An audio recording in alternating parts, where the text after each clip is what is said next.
ঢাকা প্রকৌশল ও প্রযুক্তি বিশ্ববিদ্যালয় ডুয়েটে অন্য প্রতিষ্ঠান থেকে উপাচার্য নিয়োগের প্রতিবাদে সাধারণ শিক্ষার্থীদের ব্যানারে ব্লকেট কর্মসূচি চলছে। এতে বন্ধ রয়েছে প্রতিষ্ঠানের দাপ্তরিক ও একাডেমিক কার্যক্রম। গাজীপুরে গতকাল ডুয়েটের মূল ফটক বন্ধ করে বিক্ষোভ শুরু করে শিক্ষার্থীদের একটি অংশ। আজ সকালে শিক্ষক, কর্মকর্তা ও কর্মচারীরা ক্যাম্পাসে প্রবেশ করতে চাইলে মূল ফটকে তালা ঝুলিয়ে দেওয়া হয়। এক পর্যায়ে শিক্ষার্থীদের দুই পক্ষের মধ্যে ধাওয়া পাল্টা ধাওয়া শুরু হয়। সম্প্রতি শাহজালাল বিজ্ঞান ও প্রযুক্তি বিশ্ববিদ্যালয়ের অধ্যাপক মোহাম্মদ ইকবালকে ডুয়েটের উপাচার্য নিয়োগ দেয় সরকার। এর প্রতিবাদ করেন একদল শিক্ষার্থী। এ বিষয়ে বিস্তারিত জানাতে ডুয়েট থেকে যুক্ত আছেন আমাদের সহকর্মী জাহাঙ্গীর আলম। কথা বলবো তার সঙ্গে। জাহাঙ্গীর, এই মুহূর্তে ক্যাম্পাসের পরিস্থিতি কেমন দেখছেন, আমাদের বিস্তারিত জানাবেন।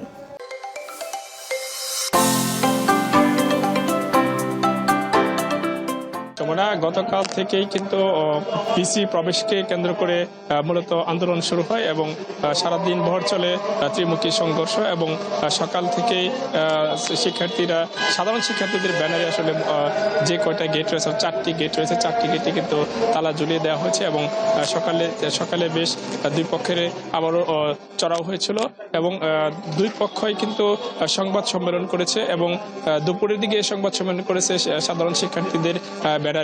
তারা তাদের দাবি জানিয়েছেন যে 3টি দাবি জানিয়েছেন তারা, যে বিসি নিয়োগের ক্ষেত্রে পূর্বের বিসিকে নিয়োগ বাতিল করে বিশ্ববিদ্যালয় থেকে নতুন নিয়োগ দেওয়া হবে এবং যে সমস্ত শিক্ষার্থীদের উপর হামলা চালিয়ে আহত করা হয়েছে তাদের গ্রেপ্তার করতে হবে এবং যাতে শান্তিপূর্ণভাবে নতুন বিসি দেওয়া হয় সে বিষয়ে দাবি জানানো হয় এবং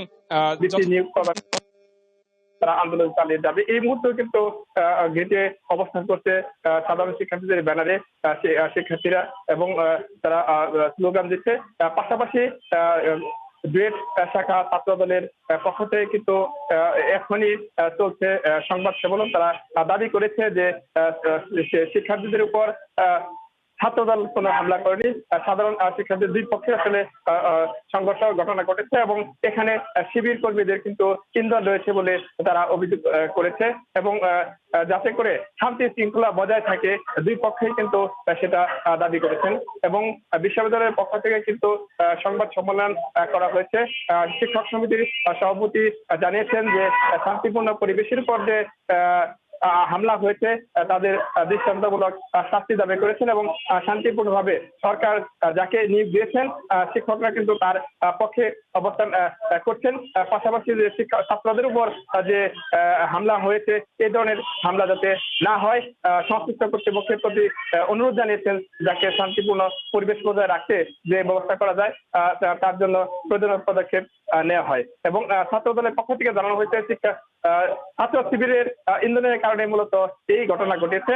তারাও চায় শান্তিপূর্ণভাবে পড়াশোনা করার জন্য এবং বিসিকে তার কর্মস্থলে যোগদানের জন্য। সুমনা। জাহাঙ্গীর, ধন্যবাদ আপনাকে।